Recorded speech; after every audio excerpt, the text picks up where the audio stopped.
एक बार गायत्री मंत्र, एक बार महामृत्युंजय मंत्र, एक बार जो सुबह हथेली देखकर मंत्र पढ़ते हैं वो वाला मंत्र, और उसके बाद में दीपक मंत्र। शुरू करो गायत्री मंत्र से।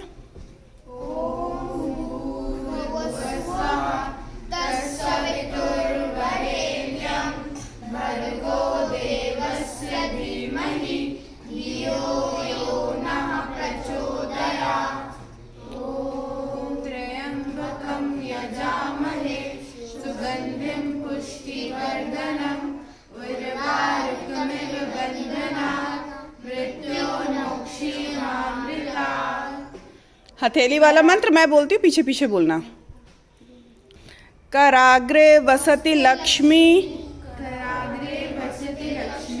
कर मध्य माँ सरस्वती, कर मूले तू गोविंदा, प्रभाते कर दर्शनम। इसको अपने चेहरे पे घुमा लो, हाथों को। हाँ, ऐसे। ये सुबह करना होता है, करते करते याद हो जाएगा।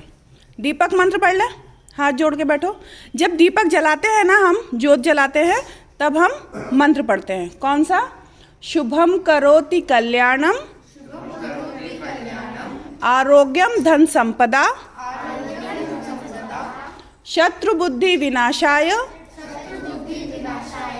दीप ज्योति नमोस्तुते। आंखें बंद कर लो, 1 मिनट के लिए ध्यान लगा लो। ध्यान कहाँ लगाएंगे? जहां पर मम्मी बिंदी लगाती है, ठीक है? यहाँ आंखें बंद करने के बाद हम यहाँ देखेंगे, यहाँ पर मम्मी बिंदी लगाती है। आंखें बंद करो।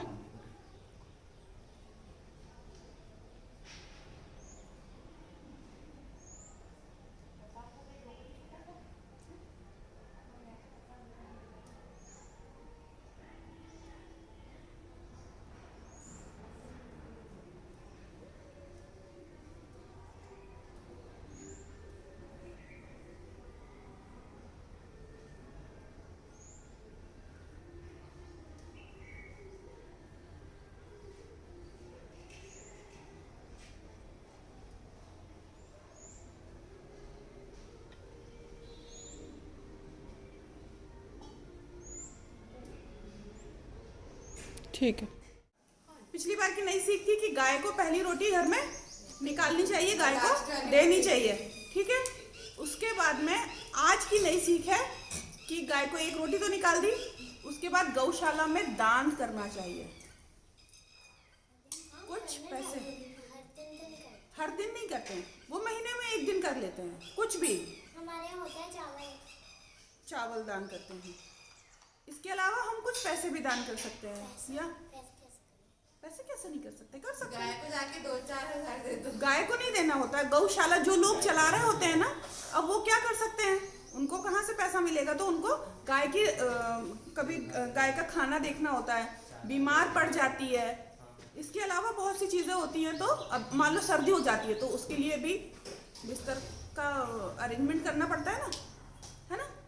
तो इसके लिए उनको पैसा कहाँ से मिलेगा? तो हमसे मिलेगा। इसलिए हमें क्या करना चाहिए? महीने में दान गौशाला में जरूर करना चाहिए। किसी के घर में कोई तैयार नहीं है तो तुम लोगों से बोला था ना कि तुम लोग खुद कमाओ, अपने हिस्से से दे सकते हो। 10 रुपए दे सकते हो, महीने से दे सकते हो ना, क्योंकि अभी तक तो कुछ भी नहीं दे रहे थे। तो अब हम 10 रुपए दे सकते हैं। हम सब कुछ अपने ऊपर खर्च करें, उससे अच्छा थोड़ा सा गौ माता के लिए भी खर्च कर सकते। गौ माता की सेवा, हम जाकर उनके पैर नहीं दबा रहे, हम उनको जाकर अपने हाथों से भोजन नहीं करवा रहे, लेकिन हम क्या कर सकते हैं? पैसे देके उनकी सेवा कर सकते हैं, ठीक है?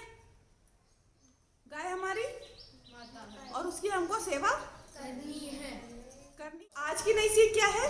गौशाला में दान करना चाहिए। पहली सोचा था इंद्रासन, मांग लिया निद्रासन। कुंभकर्ण ने सोचा था कि मैं इंद्र का आसन मांग लूं, इंद्र का आसन मतलब कुर्सी, उनकी चेयर हो, उनका राज्य, वो मांग लूं। और सरस्वती जी ने सोचा कि अगर ये तो वहां बैठ जाएगा तो तबाही कर देगा, तो वो जाकर उनकी जीभ पर बैठ गई और उसने क्या मांग लिया? इंद्रासन की जगह निद्रासन। ब्रह्मा जी से तपस्या कर रहा था ना वो, तो उसने क्या 6 महीने की नींद और 6 महीने की, मतलब 6 महीने जगता था और 6 महीने सोता था।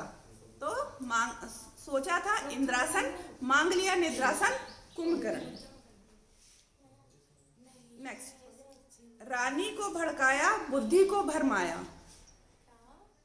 रानी को भड़काया, बुद्धि को भरमाया। सुमित्रा। नहीं, अरे वो कहती कि वो दासी जो थी। हाँ तो आराम से नाम सोचे बताओ। अम्मा जी नहीं अम्मा क्या नाम था उनका? मंथरा। ठीक है, उसी ने कैकेयी को भड़काया था ना कि तुम अपने बेटे के लिए राज्य मांग लो और राम को वनवास। 8 सिद्धियां याद करने के लिए। अनिमा, महिमा, गरिमा, लगिमा, इशित्व, वशित्व, प्राप्ति, प्राकम्य। अणिमा, गरिमा, लघिमा, प्राप्ति, प्राकाम्य, इशित्व, वशित्व। अणिमा, महिमा, गरिमा, लघिमा, प्राप्ति, प्राकाम्य, इशित्व, वशित्व। अणिमा जो सिद्धि है उससे व्यक्ति अपने आप को बिल्कुल सूक्ष्म कर सकता है, मतलब बिल्कुल छोटा कर सकता है। महिमा से व्यक्ति अपने आप को असीमित विशाल कर सकता है। गरिमा से उसका आकार जितना है उतना ही रहता है, लेकिन उसका भार इतना बढ़ जाता है कि कोई उसको हिला भी नहीं सकता। गरिमा लघिमा से उसका आकार उसमें भी उतना ही रहता है, लेकिन उसमें वो इतना हल्का हो जाता है कि वो हवा से भी तेज उड़ सकता है। लघिमा प्राप्ति से वो कुछ भी प्राप्त कर सकता है, जैसे जो नामुमकिन है उनको उसको मुमकिन बना सकता है। प्राकाम में जो है वो भगवान की सिद्धि है, और इसको प्राप्त करके वो जो व्यक्ति है वो भगवान की श्रेणी में खड़ा हो जाता है। इशित्व मतलब वो सामने वाले की इच्छा या फिर उसके थॉट्स जान सकता है, भले ही सामने वाला बताए या ना बताए। वशित्व से वो जो उसके आसपास है, जो चीज़ें हैं, जो व्यक्ति हैं, living thing, non living thing, सबको वश में कर सकता है। तुम लोगों को क्या क्या याद करके आना है? 5 पांडवों के नाम याद करके आने हैं। हरिश्चंद्र का नाम किस किसने सुना है? तुम लोगों ने नाम नहीं सुना? शिवी नहीं सुना? नहीं, ऐसा नहीं होता। नाम सुनना मतलब उनके बारे में जानना। या घर में ऐसा बोलते ना, बड़ा राजा हरिश्चंद्र बना घूम रहा है, ऐसा बोलते हैं, लेकिन जानते नहीं है कि कौन। हरिश्चंद्र ये राम जी के पूर्वज थे। कौन थे? राम जी के ही पूर्वज थे। इनका नाम इतना फेमस क्यों है? वो जो बोल देते थे वो करते थे, सच बोलते थे, जो आज हम में से कोई नहीं करता। करता है क्या कोई? झूठ बोलते हैं, इसीलिए वो फेमस है और कोई नहीं हो पाता। जिसने जो सोच लिया वो कर लेना तो वो क्या हो जाता है? फेमस हो जाता है, और उसको लोग आगे तक याद रखते हैं। अभी क्या? हरिश्चंद्र राम जी के पूर्वज थे और वो हमेशा सच बोलते थे, जो वो बोलते थे वो करते थे। तो क्या हुआ कि जैसे तुम्हारे जो टीचर्स हैं, अगर 2 टीचर्स के आपस में शर्त लग जाए कि तुम्हारा वाला जो है ना, ये आजकल बड़ा इसका नाम हो रहा है, मैं इसका टेस्ट कर लूँ, या मुझे ऐसा लगता नहीं है, नाम ही ज़्यादा हो रहा है, मुझे लगता नहीं कि अगर परेशानी आएंगी तो भी ये वैसा का वैसे ही रहेगा, इसका मैं टेस्ट लेता हूँ और डिफ़िकल्ट से डिफ़िकल्ट लूँगा। तो जो उनका जैसे मान लो इनके जो टीचर है वो बोलेंगे तुम जाकर कुछ भी कर लो, मेरा जो स्टूडेंट है वो बहुत ही ब्राइट है, बहुत ही ज़्यादा इंटेलिजेंट है, वो पास हो जाएगा। क्या हुआ? इनके हरिश्चंद्र के जो गुरु थे उनका नाम था वशिष्ठ, ठीक है, और जो टेस्ट लेने आए थे वो थे विश्वामित्र। इन दोनों में शर्त लगी थी। विश्वामित्र ने कहा था कि ऐसे तो राजा बना हुआ है, दान ही तो कर रहा है, तो कितना भी दान कैसे कर सकता है, राजा ही तो है। जब हम टेस्ट लेंगे और जब मुसीबतें आएंगी उसके बाद भी वो अपनी बात पे बना रहे, तब वो सत्यवादी कहलाएगा। उन्होंने कहा जाकर टेस्ट ले लो। अब विश्वामित्र आते हैं टेस्ट लेने के लिए, ठीक है। सबसे पहले आए वो, और एक जानवर बनकर आए, उनके जो बाग था, बगीचा था, उसमें जाकर उनका पौधे सब तोड़ फोड़ डाले, ठीक है। अब राजा उसको मारने के लिए गए, शिकार करने गए उसका। तो क्या किया कि वो तब तक में वो बन के आ गए। क्या बनकर आ गए? एक साधु बनकर आ गए और क्या बोलने लगे कि ना साधु बनकर आए और बोले कि मेरी बेटी की शादी करनी है लेकिन मेरे पास में पैसा नहीं है। तो उन्होंने कहा आप बताओ कितने पैसे की ज़रूरत है, मैं आपको दे देता हूँ। तो उन्होंने कहा मुझे आपका राज्य चाहिए, जो दहेज में मांग रहे हैं लड़के वाले वो उनको राज्य चाहिए। तो उन्होंने कहा चलो ठीक है, राज्य मैं आपको दान में देता हूँ। मांगा था, वो लौटा नहीं सकते थे, तो उन्होंने बोल दिया कि मैं आपको दान कर देता हूँ। जब कोई साधु या कोई पंडित आपका कोई अनुष्ठान करवाता है, पूजा पाठ करवाता है, तो वो क्या करवाता है, संकल्प करवाता है और संकल्प के लिए दक्षिणा लेता है। ये अभी क्या हुआ है, दान तो कर दिया, अभी संकल्प करना बाकी है। अब संकल्प के लिए उन्होंने बोला कि आप हमें और दान करोगे। तो उन्होंने कहा अभी यहाँ पे तो मेरे पास कुछ है नहीं, वो तो क्या करने गए थे, जानवर को मारने गए थे। तो क्या हुआ कि वो घर लेकर गए साधु को। उन्होंने कहा कि ठीक है, हमारे खजाने में से हम आपको निकाल कर दे देते हैं संकल्प के पैसे। तो अब साधु क्या बोला, जब तुम्हारा राज्य ही मेरा हो गया है तो जो तुम्हारा खजाना है वो भी अब तुम्हारा नहीं रहा, वो किसका हो गया, मेरा हो गया। अब तुम्हारे पास राज्य की किसी भी चीज पर तुम्हारा हक नहीं है। तुम्हारा क्या बचा है, सिर्फ तुम्हारी पत्नी और तुम्हारा बेटा, बस। प्रजा भी तुम्हारी नहीं है, खजाना भी तुम्हारा नहीं। हरिश्चंद्र की पत्नी का नाम था तारामती, ठीक है, और बेटे का नाम था रोहिताश्व। तो अब उनके पास में क्या क्या बचा, सिर्फ पत्नी और पुत्र। प्रजा भी उनकी नहीं और वहाँ के जो फल फूल खेत खलियान कुछ भी उनका नहीं बचा। तो अब उन्होंने कहा कि अब ठीक है, अब मेरे पास अब सिर्फ यही है, तो आप एक काम करो, हम तीनों को बेचकर और हमसे जो आपको पैसे मिलते हैं वो आप ले लो। ये कहाँ रहने वाले थे, अयोध्या के। अयोध्या में तो बेच भी नहीं सकते। कहाँ गए ये लोग, काशी गए, ठीक है, वहां पर इनको बेचा। पंडित ने खरीदा उनकी पत्नी को, तारामती को और उनके बेटे को। और जो वो करते हैं ना शमशान में, जो शवों को जो वहाँ पर देखभाल करते हैं लकड़ियों की और इन सब चीज़ों की, उनको बेच दिया किसको, राजा को, हरिश्चंद्र को। अब क्या होता है कि ये सब चल रहा होता है, उस टाइम पर भी विश्वामित्र ने बहुत परीक्षा ली हरिश्चंद्र की। वो दिन भर काम करते थे, मतलब गलियों में झाड़ू लगा रहे, पहले उनको ये काम मिला था, गलियों में झाड़ू लगा रहे हैं और पानी वानी भर के ला रहे हैं। और जैसे ही उनको खाना मिलता था तो ये उनके पास में भीख मांगने पहुंच जाते थे कि मैं अंधा हूँ और मुझे खाना नहीं मिला इतने दिनों से, तो वो अपना खाना दे देते थे। किसी दिन लंगड़े बन के पहुँच गए, किसी दिन कुष्ठ रोग होता है ना, कुष्ठ रोगी बन के पहुँच गए, किसी दिन कुछ करके। तो इस तरीके से उन्होंने उनकी बहुत परीक्षा ली। अब क्या हुआ कि बेटा कहाँ था, पंडित जी के पास में। वो क्या करता था, पंडित जी के लिए फूल वगैरह तोड़ के लाता था बगीचे में से। वो गया फूल तोड़ने के लिए और फूल में विश्वामित्र नाग बन के बैठे हुए थे, सांप बन के बैठे हुए थे। और जैसे ही वो फूल तोड़ने गया तो उसको डस लिया, उनके बेटे की मृत्यु हो गई, ठीक है। अब उनकी पत्नी जो थी वो क्या करती हैं, उसको ले जाती हैं किसके लिए, अब दाह संस्कार के लिए ले जाना पड़ेगा, वहीं ले जाती हैं उसी शमशान में जहाँ पर हरिश्चंद्र रहते हैं। लेकिन वो तो खुद इतनी गरीब थी, बिकी हुई थी, उनके पास तो कुछ था नहीं। अब क्या होता है कि हम कोई भी काम करते तो हमें टैक्स देना पड़ता है। वहाँ हरिश्चंद्र ने जान लिया था कि हमारा बेटा है, इसकी मृत्यु हो गई है, ये हमारी पत्नी है, ये उसको लेकर आई है। लेकिन क्योंकि ये उनकी ड्यूटी थी कि वहाँ पर जो भी कोई शव को जलाने के लिए आएगा उससे उन्हें टैक्स लेना ही है, तो उन्होंने बोला कि हमें टैक्स चाहिए, ऐसे हम तुम्हें जलाने नहीं देंगे। तो अब टैक्स के रूप में वो क्या देती, तो जो साड़ी पहनी हुई थी उन्होंने, उसमें से आधी साड़ी फाड़कर टैक्स के रूप में दे देती हैं, ठीक है। और उसके बाद वो आ जाती हैं। साड़ी कितनी थी, आधी। वो एक मंदिर में जाकर अपने आप को छुपा लेती, क्योंकि अब उनके शरीर में पूरी साड़ी भी नहीं होती है।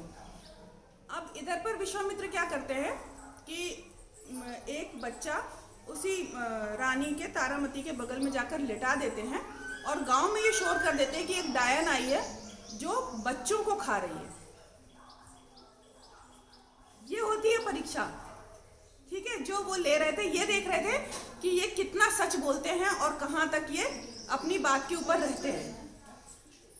अब ये काम किसको दिया गया? जब गांव वालों में ये बात फैली तो क्या हुआ, अब उस डायन को या उस महिला को मारना है। तो ये काम किसको दिया गया? हरिश्चंद्र को, क्योंकि वो वहां पर वही काम कर रहे थे, शवों को जलाने वाला और जो भी कुछ।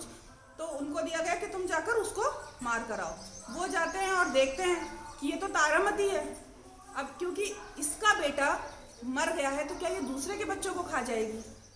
तो वो अपनी ही पत्नी को मारने के लिए तैयार हो जाते हैं। वो तलवार उठाते हैं और मारने लगते हैं।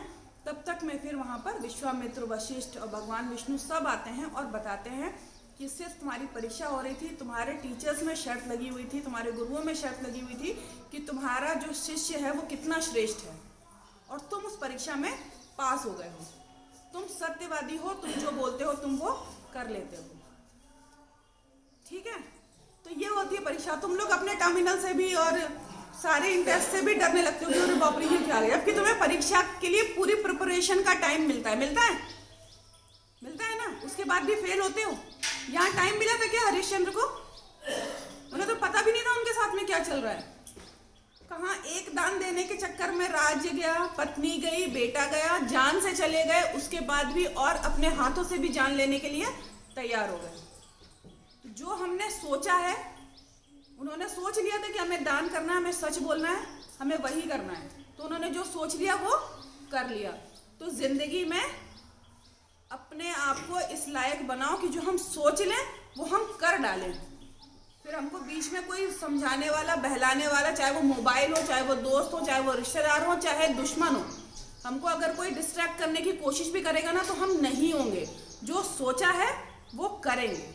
और सोचना हमेशा सही, गलत नहीं सोचना है कि वो जा रहा है तो जाके टांग अड़ा दी और उसको गिरा दिया, ये नहीं सोचना है, ठीक है। ठीक है,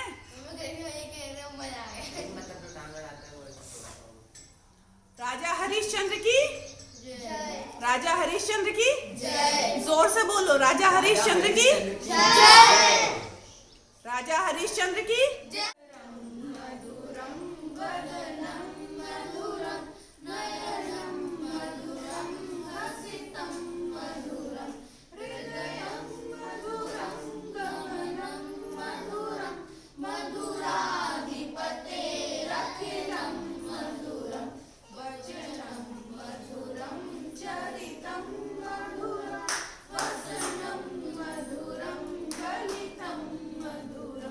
चलितं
निर्विकल्पं निरीहं चिदाकाशमाकाशवासं भजेऽहं निराकारमोकारमूलं तुरीयं गिराज्ञानगोतीतमीशं गिरीशं करालं महाकालकालं कृपालं गुणागार संसार पारं नतोऽहं तुषाराद्रि संकाश गौरं गंभीरं मनोभूत्य कोटि प्रभाषी शरीरं स्फुरन्मौलि कल्लोलि नीचारु गंगा लसंगाल बालेन्दु कंठे भुजंगा चलत्कुंडलं तु सुनेत्रं विशालं प्रसन्नाननं नीलकण्ठं दयालं मृगाधीश चर्माम्बरं मुण्डमालं प्रियं शङ्करं सर्वनाथं भजामि प्रचण्डं प्रकष्टं प्रगल्भं परेशम् अनङ्गम् अजं भानुकोटिप्रकाशं त्रयशूलनिर्मूलपाणि भजेऽहं भवानीपतिं भावगम्यं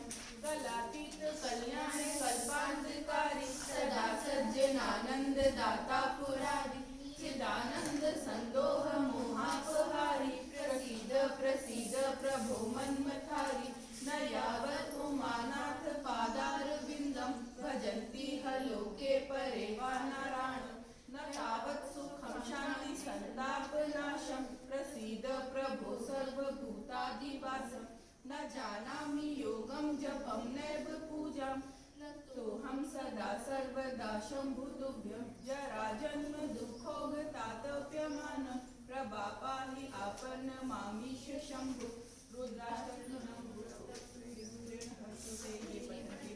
तेषां शम्भु प्रसीद त्रिभुवनवन्दिनी है असुरकंदनी मातु जय जय शंभु प्रिय त्रिगुण शक्ति धारिणी शुभकारिणी है भक्त उदारिणी मातु जय जय शंभु प्रिय मधुकैटभ संहारिणी सुरकारिणी है महेश विदारिणी मातु जय जय शंभु प्रिय धूम्र विलोचन मोचनी त्रलोचनी दुख विमोचन मातु जय जय शंभु प्रिय चंड मुंड भटमर्दिनी सुविलासिनी है मंदारी सुर मातु जय जय शंभु प्रिय रक्त बीज विरासिनी भयनाशिनी है भूदरवासिनी मातु जय जय शंभु प्रिय शुंभ निशुंभ विभंजिनी रिपुगंजिनी है शिव मनरंजन मातु जय जय शंभु प्रिय धरणीधर वरदायिनी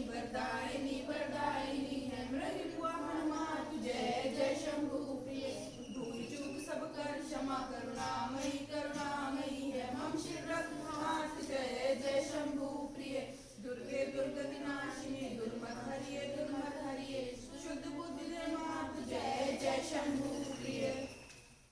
सबसे पहले शुभकामना सर्वे भवन्तु सुखिनः सर्वे सन्तु निरामया सर्वे भद्राणि पश्यन्तु मा कश्चित् दुःखभाग् भवेत्। ओम शांति शांति शांतिः। शांति पाठ। ओम द्यो शांति अंतरिक्षमं शांतिः पृथिवी शांतिरापः शांतिरोषधयः शांतिः वनस्पतयः शांतिर्विश्वे देवा शांतिर्ब्रह्म शांतिः सर्वं शांतिः शांतिरेव शांतिः सा मा शांतिरेधि। ओम शांति शांति शांति। जय घोष। गायत्री माता की जय, यज्ञ भगवान की जय, वेद भगवान की जय, भारतीय संस्कृति की जय, भारत माता की जय। एक बनेंगे नहीं बनेंगे, हम सुधरेंगे जब सुधरेगा, हम बदलेंगे जब बदलेगा। विचार क्रांति अभियान सफल हो सफल हो सफल हो। देश की रक्षा कौन करेगा? हम करेंगे। माँ का मस्तक ऊंचा होगा त्याग और बलिदान से। कौन सी माँ शिवन्या? भारत माँ। माँ का मस्तक ऊंचा होगा त्याग और बलिदान। नर और नारी एक समान। वंदे मातरम, वंदे मातरम। गौ माता की जय, अपनी अपनी माता की जय। वंदे मातरम, भारत माता की जय। हर हर महा